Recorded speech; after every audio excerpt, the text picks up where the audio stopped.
ఈ కోపం కట్లు తెంచేస్తుంది అనుకోండి, దాన్ని ఏమంటారంటే ఆగ్రహం అంటారన్నమాట. కోపం కట్లు తెంచేసుకుంటే ఏమవుద్ది? ఆగ్రహంగా మారిపోతుంది.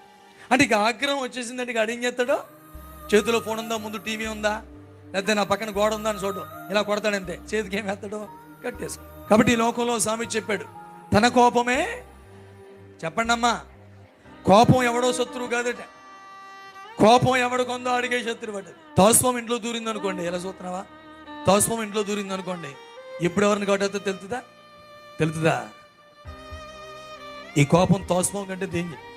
తోస్వం అంటే ఈ కోపం నీలో దూరింది అనుకో, తోస్వం కంటే డేంజరు.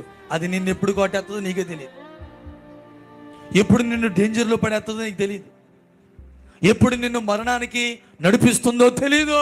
కోపము, ఈ కోపం కట్లు తెంచుకుంటే ఆగ్రహం, తర్వాత అన్నాడండి వ్యసన పడద్దు. ఇవన్నీ దేనికి కారణం అంట? కీడుకే కారణం. దాని స్తోత్రం కలుగును గాక. కాబట్టి దేవుని బిడ్డలు ఎప్పుడు ఎలా ఉండాలంటేనండి, సాత్వికంగా ఉండాలి.